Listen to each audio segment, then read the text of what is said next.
Kita lanjut ke rancangan. Oke, kita lanjut ke rancangan acak kelompok. Jadi saya mengambil judul yaitu analisis statistik kadar asam asetat cairan pulpa biji kakao. Nah, untuk ini juga sama seperti tadi, masukkan data-data yang sudah diteliti atau sudah diambil dari penelitian.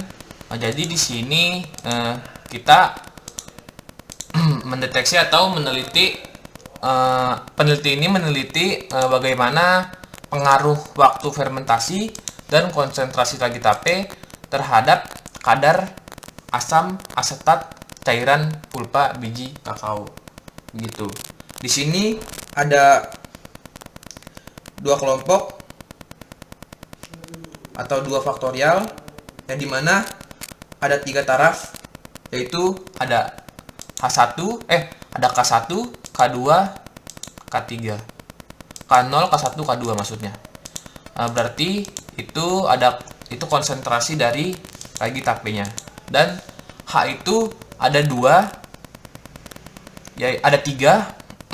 H itu ada empat. H itu ada empat. H itu ada 4 setahu saya. Maaf, saya lihat data terlebih dahulu. Oh, H itu ada 5, sorry. H itu ada 5. Yang dimana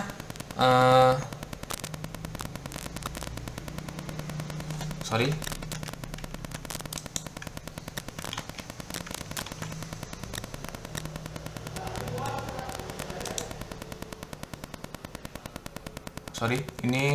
Ini ke ini. Nah, ini yang dimana bisa kita lihat ini H itu ada 5. Karena di sini tadi ini kepotong karena ini ada penambahan sheet, jadi maaf jika ini kepotong. Pokoknya itu tadi konsentrasinya itu ada 3. Konsentrasinya itu ada 3, yaitu kontrol yang K0, K1 itu konsentrasi yang pertama ragi tapen, konsentrasi yang kedua itu K2. Ketiga itu K2. Nah, untuk waktu fermentasinya itu ada 5. 1 jam, 2 jam, 3 jam, 4 jam, 5 jam. Dan ini untuk data-datanya. Dan sama seperti tadi, ini kita jumlahkan dulu antar kelompoknya ini. Ini tinggal sama seperti tadi, rumusnya itu sum ini kelompok 1, kelompok 2 ditambah di blok, maksudnya nanti di enter aja. Setelah di enter akan mengeluarkan hasil seperti ini, dan ini bisa di blok sampai bawah seperti ini, sama seperti tadi. Ini juga sama seperti yang awal, ini rata-rata. Jadi rumusnya itu adalah average buka kurung, ini blok, dan tutup kurung, enter. Ini hasilnya akan seperti ini. Ini juga bisa ditarik ke bawah dan hasilnya akan seperti ini. Pokoknya sama seperti tadi, ini juga seperti itu. Ini juga sama, jumlahnya juga sama. Ini sum. Nanti yang di blok ini berarti yang ke bawah ini, ini. Terus ini tinggal di enter. Nanti ini tinggal di tarik ke samping seperti ini, karena di sini sudah otomatis dia bakal mengeluarkan hasil seperti ini. Rata-rata juga sama, average seperti ini. Nah, untuk selanjutnya yaitu kita bikin tabel 2 arah lagi. Ini juga sama seperti tadi, masukin saja seperti ini. Kita pecah menjadi satu-satu. Jadi ini waktu fermentasinya hanya kita pecah di bagian kiri, H1, H2, H3, H4, H5. Ini juga konsentrasinya kita pecah jadi K0, K1, K2 seperti ini. Nah, ini juga seperti ini. Tinggal dimasukin aja sesuai ini. Jadi kayak H1 itu berarti 199, terus K1 itu 2,3 seperti itu. Tinggal di sesuaikan saja, disamakan sesuai dengan yang di sini. Ini ada sedikit berbeda karena ini mungkin saya tidak setting komanya ini, di komanya ini beda. Jadi yang ini harusnya sih 0, ini 2, ini tuh 0, di belakang 2 0, komanya di belakang 2, ini malah 1, ini jadi sedikit berbeda. K1 seperti ini. Ini seharusnya harusnya sama seperti ini, tapi seperti itu kurang lebihnya, karena ini ada perbedaan selisih di koma aja karena perbedaan ininya komanya. Nah, setelah udah dimasukin semua sama seperti tadi juga, kita jumlahkan ini, jumlahkan dari ini H1-nya ini, barisnya ini kita, kolomnya ini kita jumlahkan. Rumusnya juga sama seperti tadi, sum ini kita blok, K0, K1, K3 ini kita blok yang menyamping seperti ini, karena ini berupa kolom, kita blok, kita enter. Nanti tinggal kita blok saja sampai bawah sini H5, ntar juga hasilnya menyamakan. Ini juga sama, rata-rata juga dari seperti tadi, average di blok, ini seperti ini ke sini, terus di enter. Nanti tinggal ini, karena ini tinggal ditarik ke bawah saja seperti ini. Nah, untuk ini juga sama, ini tadi kan baris, sekarang tadi kan kolom, sekarang ini baris. Jadi ini tinggal di sum, ditambah dari semua ini, enter, hasilnya seperti ini. Ini tinggal tarik sini juga sama, rata-ratanya karena ditambah semua sama. Ini juga sama, rumusnya average juga, tapi bedanya cuman ini, yang di blok itu baris. Jadi ini tinggal enter aja sebenarnya. Sorry. Ini enter, tinggal tarik ke samping. Nah, kalau udah hasilnya seperti ini, kita baru ngitung ANOVA ini. Kita hitung ini secara manual, guys. Ya guys, tadi tuh secara otomatis udah ada di Excel. Sekarang ini kita hitung secara manual. Yang pertama itu kita hitung perlakuan, yang dimana ini rumusnya itu yaitu konta dari semua perlakuan ini. Semua perlakuan ini diblok terus dikurang 1.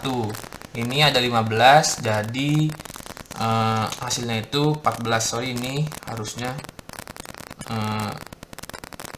di belakangin aja. Sorry, saya benarkan sebentar. Terlalu banyak. Nah, seperti ini. Ini hasilnya 14, ini hasil. Kalau ini kelompok, rumusnya itu jumlah, bukan jumlah sih. Konta ini kelompok 2 ini, kolom ini dikurang 1. Rumusnya seperti itu. Jadi konta kolom ini 2 dikurang 1 sama dengan 1 hasilnya. Nah, ini untuk H.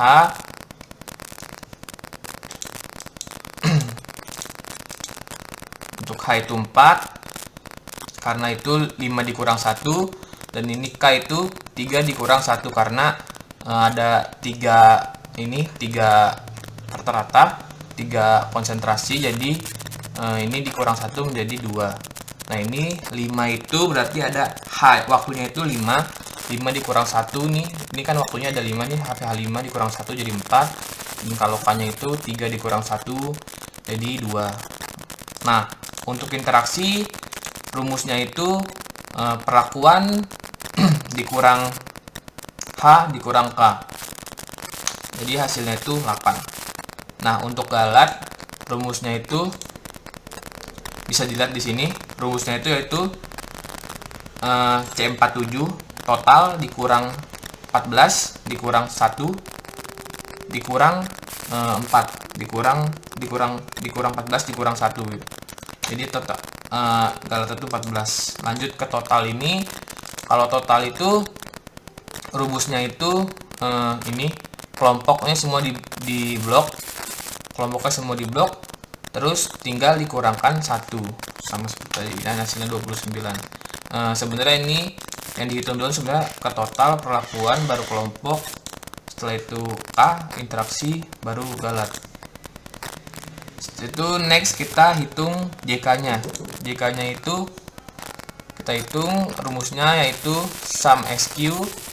Ini jumlah dari semuanya. Nah, ini jadi jumlah dari semuanya, kita bagi 2. Kita bagi 2 dan kita kurangin FK-nya ini. Saya lupa untuk ini memberitahu cara menghitung FK. FK itu hitungnya itu total dari keseluruhan ini, kita pangkatkan 2, kita bagi 30, karena 30 ini karena 15 ada 2 kelompok dan ini ada 15 baris jadi 30. Jadi tinggal hitung aja dibagi 30 jadi hasilnya seperti ini. Next lagi ini untuk ke total JK-nya rumusnya yaitu ini kelompok dikurang FK. Jadi tinggal blok aja seperti ini. Masukin rumus sum SQ ini, kita blok dari semua kelompok ini 30 ini dan dikurangin ke FK. Jadi total kelompok, total keseluruhan ini, total data ini dikurangin ke FK. Ini akan menghasilkan ini total JK. Total JK. Nah, ini untuk galat, JK galat, JKG-nya itu rumusnya ini sebenarnya kita hitung dulu. Kita hitung ini dulu JK kelompok dulu biar nanti step by step. JK kelompok ini rumusnya yaitu sum SQ, ini ada dua kelompok dibagi 15. 15 itu adalah total keseluruhan data yang ada di sini. Jadi ini dibagi 15 dikurangin FK. Hasilnya itu ini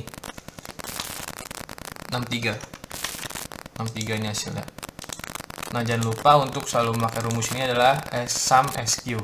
Terus lanjut ke JKK atau JK ini, kita lanjut. Rumusnya juga sama, sum SQ, tapi ini yang di sesuai ini kan ini K ya. Jadi ini yang di blok adalah bagian K-nya. K di blok, terus dibagi 10. 10 itu ini total apa? Total dari ini H-nya ini, total ini dikali 2 karena ada 2 perlakuan. Jadi dikali 2, ada 2 faktor, dikali 2. Ini dikali 2. Jadi hasilnya itu seperti ini. 1. Next ke interaksi ini juga sama. Interaksi beda sih. Nah, ini rumusnya itu yaitu ini perlakuan dikurangin H dikurangin sama K, hasilnya itu jadi 4 ini. Nah, sekarang lanjut ke KT. KT itu rumusnya itu pembagian dari ini ke sini, jadi perlakuan ke JK. Ini juga sama seperti ini. Ini pembagiannya cuman hanya garis miring saja, jadi pencet ini garis miring, nanti pencet ini enter. Udah seperti itu, nanti juga bakal ini sendiri. Ini juga bisa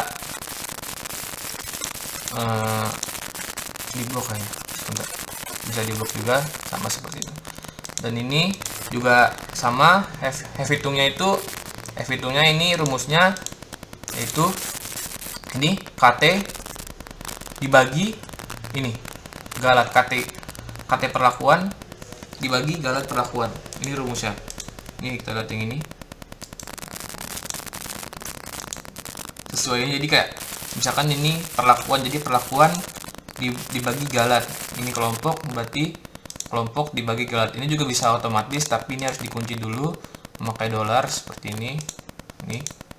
Ini dikunci, nanti kita bisa blok langsung agar cepat. Lebih cepat. Nah, ini untuk F tabelnya kita bisa lihat juga sudah ada di buku rancangan percobaan yang telah ditulis oleh Parnata dan juga Prof. Bambang. Ini hasil dari F tabel, galat, dan ini ya perlakuannya. Nah, ini sama seperti tadi, NS itu berarti non signifikan, yang dimana berarti F hitung ini lebih kecil dibanding keduanya ini. Nih, kita lihat 2 lebih kecil dari 4,6 dan 8,86. Jadi ini non signifikan. Ini 5 lebih besar daripada F tabel ini, dua-dua jadi bintang 2. Ininya apa namanya?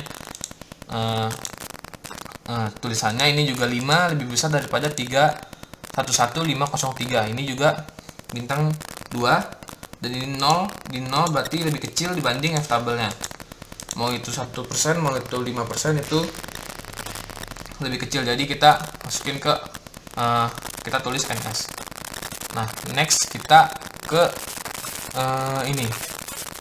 Next ke waktu ini, maksudnya ke uji lanjutan, yaitu ini. Sama seperti tadi. Jadi tinggal ikutin aja cara-cara yang di sebelumnya. Yang tadi itu yang di RAL, ini juga sama seperti tadi. Jadi tinggal diikutin aja. pokoknya langkah-langkahnya sama, tinggal di ini aja, di samain aja. Nah, ini hasilnya itu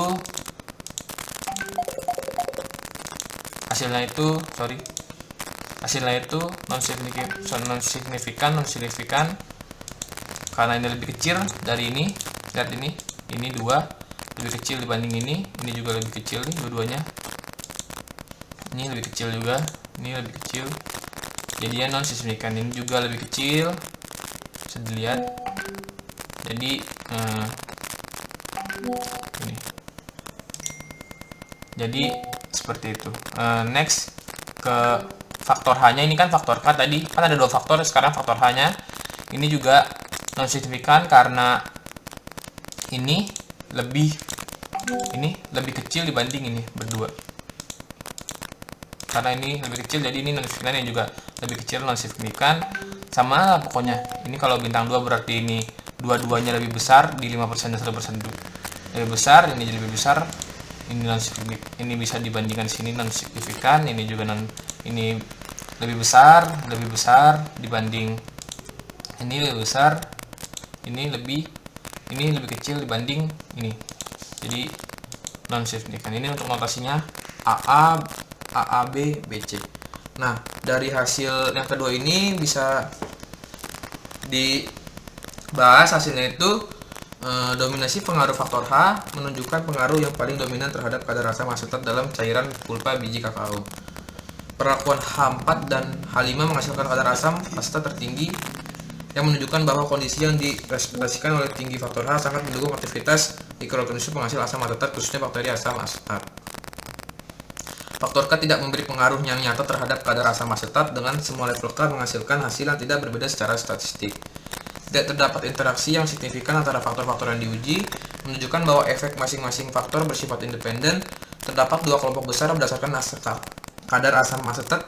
Kelompok tinggi yaitu di hari ketiga, hari keempat, hari kelima, di mana 7,44 sampai 8%-an, dan untuk kelompok terendahnya itu ada di hari pertama dan hari kedua. Jadi makin tinggi harinya, makin waktunya makin lama, maka kadar asam asetatnya juga makin tinggi. Jadi semakin lama ini semakin tinggi juga kadar asam asetatnya.